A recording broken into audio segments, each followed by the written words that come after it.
जय हो श्री गणेश जी महाराज की। जय हो विघ्नहर्ता। जय हो रिद्धि सिद्धि के दाता। आज है सकट चौथ और हम आपको सुनाने जा रहे हैं सकट चौथ की 5 ऐसी कहानियाँ जो सकट चौथ के व्रत में जरूर सुननी चाहिए। और पांचों कहानियों को आप लोग वक्त निकाल कर जरूर सुनिएगा। तो चलिए शुरू करते हैं। पहली कहानी है एक साहूकार और साहूकारनी की कहानी। एक साहूकारनी थे। वह धर्म पुण्य को नहीं मानते थे। इसके कारण उनका कोई बच्चा नहीं था। एक दिन साहूकारनी पड़ोसी के घर में रही। उस दिन सकट चौथ थी। वहां पड़ोसन सकट चौथ की पूजा करके कहानी सुना रही थी। साहूकारनी ने पड़ोसन से पूछा, तुम ये क्या कर रही हो? तब पड़ोसन बोली कि आज चौथ का व्रत है, इसीलिए कहानी सुन रही हूँ। तब साहूकारनी बोली, चौथ के व्रत करने से क्या होता है? तब पड़ोसन बोली, इस व्रत को करने से अन्य धन सुहाग पुत्र सब मिलता है। तब साहूकारनी ने कहा, यदि मेरा गर्भ रह जाए तो मैं 1.25 सेर तिलकुट करूंगी। श्री गणेश भगवान की कृपा से साहूकारनी गर्भ से हुई तो वह बोली कि मेरे लड़का हो जाए तो मैं 2 सेर तिलकुट करूंगी। कुछ दिन बाद उसके लड़का हो गया तो वह बोली कि हे चौथ भगवान, मेरे बेटे का विवाह हो जाएगा तो मैं 5.25 सेर का तिलकुट करूंगी। कुछ साल बाद उसके बेटे का विवाह भी तय हो गया और उसका बेटा विवाह करने चला गया, लेकिन उस साहूकारनी ने तिलकुट नहीं किया। इस कारण से चौथ देव क्रोधित हो गए और उन्होंने फेरों से अपने पुत्र को पीपल के पेड़ पर चढ़ा दिया।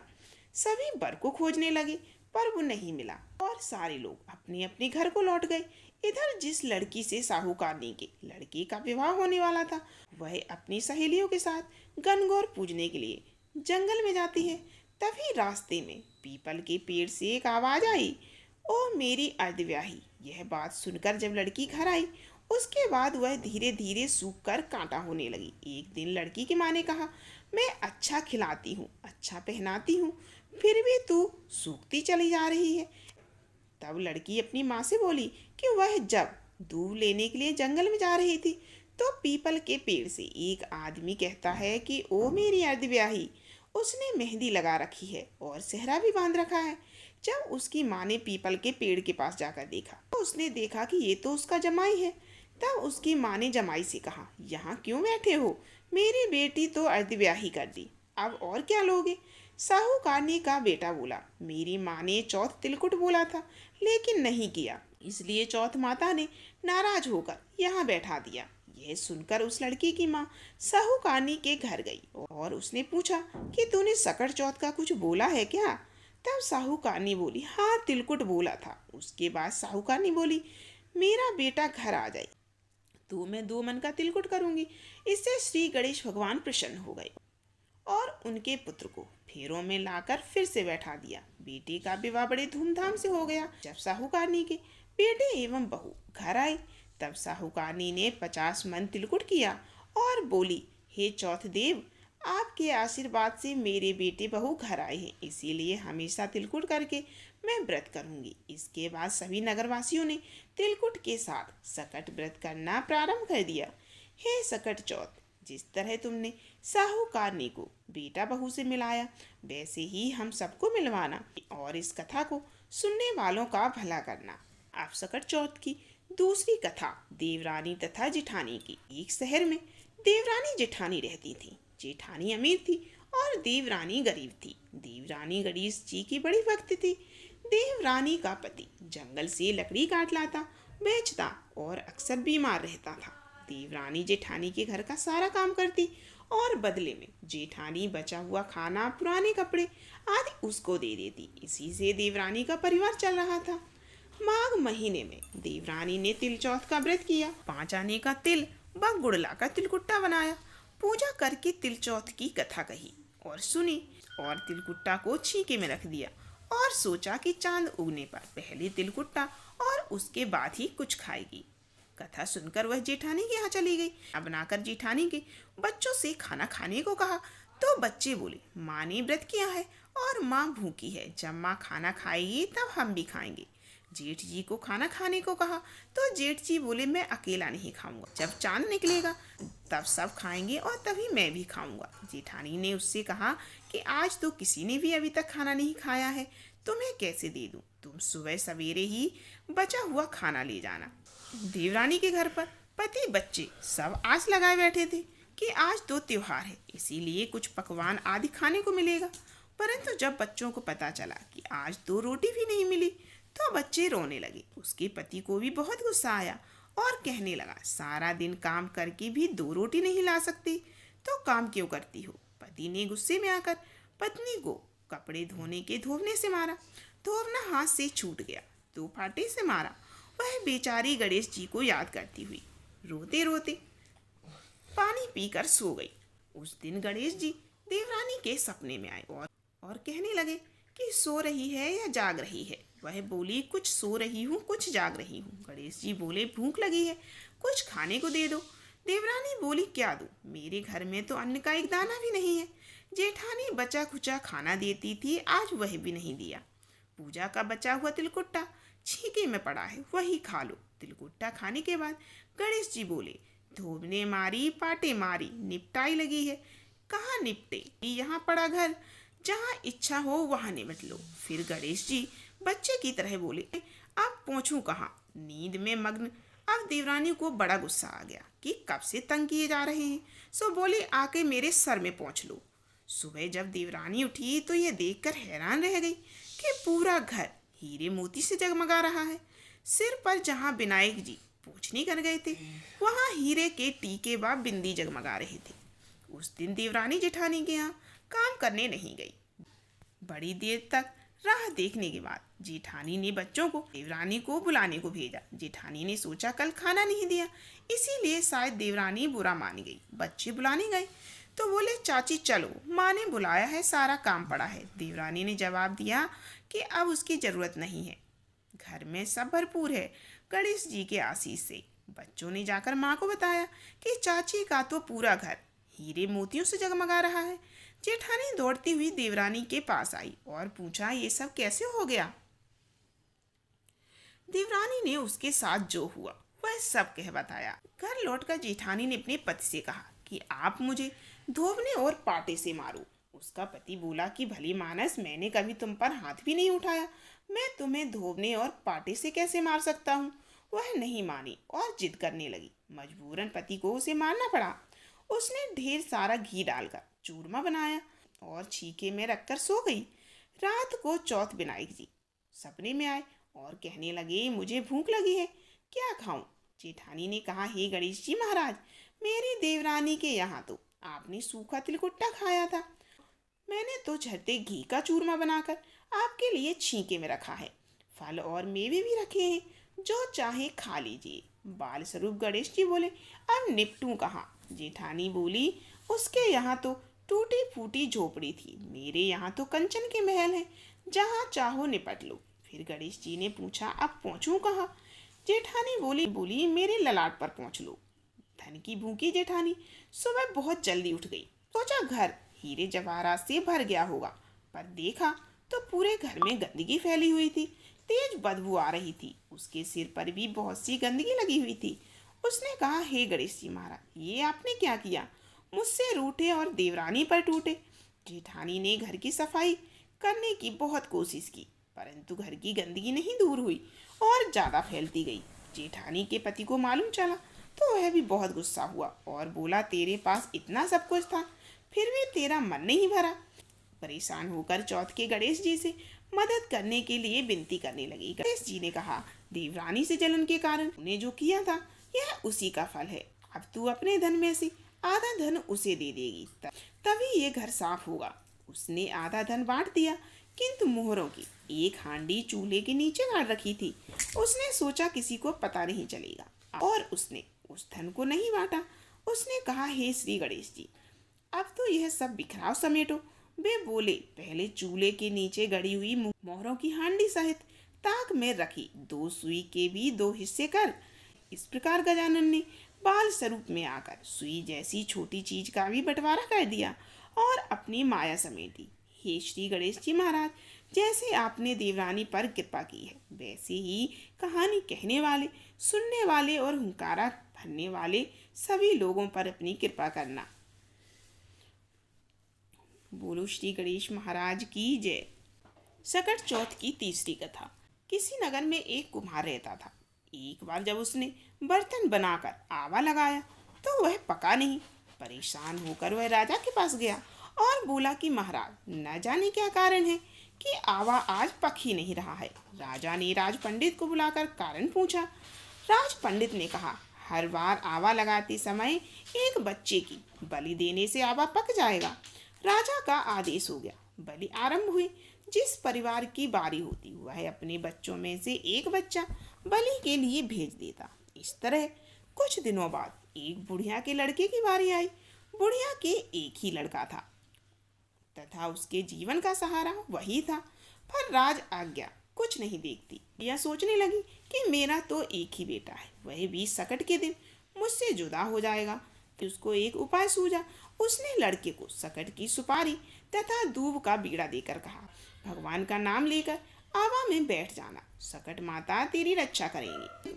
सकट के दिन बालक को आवा में बिठा दिया गया और बुढ़िया सकट माता के सामने बैठकर पूजा प्रार्थना करने लगी। पहले तो आवा पकने में कई दिन लग जाते थे, पर इस बार सकट माता की कृपा से एक ही रात में आवा पक गया। सवेरे कुम्हार ने देखा तो वह हैरान रह गया। आवा पक गया था और बुढ़िया का बेटा जीवित और सुरक्षित था। सकट माता की कृपा से नगर के अन्य बालक भी जी उठे। यह देखकर नगरवासियों ने माता सकट की महिमा स्वीकार कर ली। तब से लेकर आज तक सकट माता की पूजा और व्रत का विधान चला आ रहा है। बोलो सकट चौथ माता की जय। चौथ की चौथी कहानी। समय पहले की बात है। एक गांव में एक अंधी बुढ़िया रहती थी। वह गणेश जी की परम भक्त थी। आंखों से उसे दिखाई नहीं देता था, परंतु वह सुबह शाम श्री गणेश जी की वंदना में मग्न रहती थी। नित्य गणेश जी की प्रतिमा के आगे बैठकर उनकी स्तुति करती, भजन गाती, समाधि में लीन रहती। गणेश जी बुढ़िया की भक्ति से बड़े प्रसन्न हुआ। गणेश जी बुढ़िया की भक्ति से बड़े प्रसन्न हुए और उन्होंने सोचा, यह बुढ़िया नित्य हमारा व्रत कर, यह बुढ़िया हमारा नित्य स्मरण करती है, हमारी वंदना करती है, परंतु बदले में कभी भी कुछ नहीं मांगती। भक्ति का फल तो उसे भी मिलना चाहिए। ऐसा सोचकर गणेश जी एक दिन बुढ़िया के सामने प्रकट हो गए और बोले, माई, तुम हमारी सच्ची भक्त हो। जिस श्रद्धा व विश्वास से हमारा तुम स्मरण करती हो, हम उससे प्रसन्न हैं। अतः आज तुम जो चाहो वह वरदान मांग सकती हो। बुढ़िया बोली, प्रभु, मैं तो आपकी भक्ति प्रेम भाव से करती हूँ, मांगने का तो मैंने कभी सोचा ही नहीं, अतः मुझे कुछ नहीं चाहिए। गणेश जी फिर से बोले, हम वरदान देने के लिए आए हैं। बुढ़िया बोली, हे सर्वेश्वर, मुझे मांगना तो नहीं आता, आप कहें तो मैं कल मांग लूंगी। तब तक मैं अपने बेटे व बहू से भी सलाह मशवरा कर लूंगी। गणेश जी कल आने का वादा करके चले गए। बुढ़िया का एक पुत्र एक बहू थी। बुढ़िया ने सारी बात जाकर अपने बच्चों को बताई और बुढ़िया ने सारी बात उन्हें बताकर सलाह मांगी। बेटा बोला, माँ, तुम गणेश जी से ढेर सारा पैसा मांग लो, हमारी गरीबी दूर हो जाएगी, सब सुख चैन से रहेंगे। बुढ़िया की बहू बोली, नहीं, आप एक सुंदर पोते का वरदान मांग लो, वंश को आगे बढ़ाने वाला भी तो होना चाहिए। बुढ़िया बेटे और बहू की बातें सुनकर असमंजस में पड़ गई। उसने सोचा, यह दोनों तो अपने अपने मतलब की बातें कर रहे हैं। बुढ़िया ने पड़ोसियों से सलाह लेने का मन बना लिया। पड़ोसन बड़ी नेक दिल थी। उसने बुढ़िया को समझाया कि तुम्हारी सारी जिंदगी तो दुख में कट गई, अब जो थोड़ा जीवन बचा है वह तो सुख से व्यतीत हो जाए। धन अथवा पोते का तुम क्या करोगी? अगर तुम्हारी आंखें ही नहीं हैं तो यह सांसारिक वस्तुएं तुम्हारे लिए व्यर्थ है। अब तुम अपने लिए दोनों आंखें मांग लो। बुढ़िया घर लौट आई और बुढ़िया सोच विचार में पड़ गई और रात भर नहीं सोई। वह यही सोच रही थी कि ऐसा क्या मांग लूं जिससे मेरा, बहू व बेटे सबका भला हो जाए। लेकिन ऐसा क्या हो सकता है? इसी चिंता में वह पूरी रात नहीं सोई। बुढ़िया कभी कभी कुछ मांगने का मन बनाती तो कभी कुछ निर्णय नहीं कर सकी। दूसरे दिन गणेश जी फिर से आ गए और बोले, आप जो भी मांगेंगी वह हमारी कृपा से पूरा हो जाएगा, यह हमारा वचन है। गणेश जी के पावन वचन सुनकर बुढ़िया बोली, हे महाराज, यदि आप मुझ पे प्रसन्न हैं, कृपा करके मुझे इच्छित वरदान दीजिए। मैं अपने पोते को सोने के गिलास में दूध पीते देखना चाहती हूँ। बुढ़िया की बातें सुनकर गणेश जी उसकी सादगी पर सरलता पर मुस्कुरा दिए और बोले, हे बुढ़िया माई, तुमने तो मुझे ठग ही लिया। तुम तो कहती हो कि तुम्हें वरदान मांगना नहीं आता। मैंने तो तुम्हें एक वरदान मांगने के लिए बोला था, परंतु तुमने तो एक वरदान में ही सब कुछ मांग लिया। तुमने अपने लिए लंबी उम्र तथा दोनों आंखें मांग ली, बेटे के लिए धन और बहू के लिए पोता भी मांग लिया। पोता होगा, ढेर सारा पैसा होगा, तभी तो वह सोने की गिलास में दूध पिएगा। पोते को देखने के लिए तुम जिंदा रहोगी, तभी तो देख पाओगी, और देखने के लिए दो आंखें भी देनी पड़ेंगी। फिर वह बोले, जो तुमने मांगा है वो सब सत्य होगा। यूं कहकर गणेश जी अंतर ध्यान हो गए। कुछ समय पाकर गणेश जी की कृपा से बुढ़िया के घर में पोता हुआ और बेटे का कारोबार चल निकला तथा बुढ़िया की आंखों की रोशनी वापस लौट आई। बुढ़िया अपने परिवार सहित सुखपूर्वक जीवन व्यतीत करने लगी। अब आपको सुनाते हैं सकट चौथ की 5वीं कथा। एक बार गणेश जी ने पृथ्वी के मनुष्यों की परीक्षा लेने का विचार किया। वे अपना रूप बदलकर पृथ्वी पर भ्रमण करने लगे। उन्होंने एक बालक का रूप बना लिया। एक हाथ में एक चम्मच में दूध ले लिया और दूसरे हाथ में एक चुटकी चावल ले लिए और गली गली में घूमने लगे। साथ ही साथ आवाज लगाते चले जा रहे थे कि कोई मेरे लिए खीर बना दे, कोई मेरे लिए खीर बना दे। कोई भी उन पर ध्यान नहीं दे रहा था, बल्कि लोग सभी उन पर हंस रहे थे। वे लगातार एक गांव के बाद दूसरे गांव इसी तरह चक्कर लगाते हुए पुकार रहे थे, पर कोई खीर बनाने के लिए तैयार नहीं हुआ। सुबह से शाम हो गई, गणेश जी घूमते रहे। एक बुढ़िया थी, शाम के वक्त झोपड़ी के बाहर बैठी हुई थी। तभी गणेश जी वहां से पुकारते हुए निकले, कोई मेरी खीर बना दे, कोई मेरी खीर बना दे। बुढ़िया बहुत कोमल हृदय वाली स्त्री थी। उसने कहा, बेटा मैं तेरी खीर बना देती हूँ। गणेश जी ने कहा, माई अपने घर में से दूध और चावल लेने के लिए बर्तन ले आओ। बुढ़िया एक कटोरी लेकर जब झोपड़ी से बाहर आई तो गणेश जी ने कहा, अपने घर का सबसे बड़ा बर्तन लेकर आओ। बुढ़िया को थोड़ी झुंझलाहट हुई, पर उसने कहा, चलो बच्चे का मन रख लेती हूँ, और अंदर जाकर वह अपने घर का सबसे बड़ा पतीला लेकर बाहर आई। गणेश जी ने चम्मच में से दूध पतीले में उड़ेलना शुरू किया। तब बुढ़िया के आश्चर्य की सीमा न रही जब उसने देखा दूध से पूरा पतीला भर गया। एक के बाद एक वह बर्तन झोपड़ी से बाहर लाती गई और उसमें गणेश जी दूध भरते चले गए। इस तरह से घर के सारे बर्तन दूध से भर गए। गणेश भगवान ने बुढ़िया से कहा, मैं स्नान करके आता हूँ, तब तक तुम खीर बना लो, मैं वापस आकर खाऊंगा। बुढ़िया ने पूछा, मैं इतनी सारी खीर का क्या करूंगी? उस पर गणपति जी बोले, सारे गांव को दावत दो। बुढ़िया ने बड़े प्यार से मन लगाकर खीर बनाई। खीर की भीनी भीनी मीठी मीठी खुशबू चारों दिशाओं में फैल गई। खीर बनाने के बाद वह घर में जाकर खीर खाने का न्योता देने लगी। लोग उस पर हंस रहे थे। बुढ़िया के घर में खाने को दाना नहीं और सारे गांव को खीर खाने की दावत दे रही है। लोगों को कौतूहल हुआ और खीर की खुशबू से लोग खिंचे भी चले आ रहे थे। सारा गांव बुढ़िया के घर में इकट्ठा हो गया।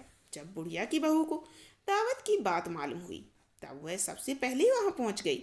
उसने खीर से भरे पतीले को जब देखा तो उसके मुंह में पानी आ गया। उसे बड़ी जोर से भूख लगी थी। उसने एक कटोरी में खीर निकाल ली और दरवाजे के पीछे बैठकर खाने की तैयारी करने लगी। इसी बीच एक छींटा गिर गया और गणपति जी को भोग लग गया और वो प्रसन्न हो गया। अब पूरे गांव को खाने की दावत देकर बुढ़िया वापस अपने घर आई तो उसने देखा बालक वापस आ गया था। बुढ़िया ने कहा, बेटा खीर तैयार है, भोग लगा लो। गणपति जी बोले, माँ मैं तो भोग लगा चुका, मेरा पेट पूरी तरह से भर गया, मैं तृप्त हूँ, अब तू खा ले, अपने परिवार और गांव वालों को खिला दे। बुढ़िया ने कहा, यह तो बहुत ज़्यादा है, सबका पेट भर जाएगा, इसके बाद भी बच जाएगी, उस बची खीर का मैं क्या करूँगी? इस पर गणेश जी बोले, उस बची खीर को रात में अपने घर के चारों कोनों में रख देना। और बुढ़िया ने ऐसा ही किया। जब सारा गांव जी भरकर खा चुका था तब भी ढेर सारी खीर बच गई। उसने उसके पात्रों को अपने घर के चारों तरफ रख दिया। सुबह उठकर उसने देखा तो क्या देखा कि पतीलों में खीर के स्थान पर हीरे जवाहरात और मोती भर गए हैं। वह बहुत खुश हुई, उसकी सारी दरिद्रता दूर हो गई और वह आराम से रहने लगी। उसने गणपति जी का एक भव्य मंदिर बनवाया और साथ में एक बड़ा तालाब भी खुदवाया। इस तरह उसका नाम दूर दूर तक प्रसिद्ध हो गया। उस जगह वार्षिक मेले का आयोजन होने लगा और लोग गणेश जी की कृपा प्राप्त करने के लिए उस स्थान पर गणेश जी की पूजा करने के लिए आने लगे। बोले श्री गणेश महाराज की जय। यहाँ पर सकट चौथ की 5 कहानियाँ समाप्त होती हैं। आप लोग पूरी कहानियों को जरूर सुनिए और वीडियो को लाइक कमेंट जरूर कीजिए और ज़्यादा से ज़्यादा इस वीडियो को शेयर कीजिए। फिर मिलते हैं अगली वीडियो में। ले जाओ टेप।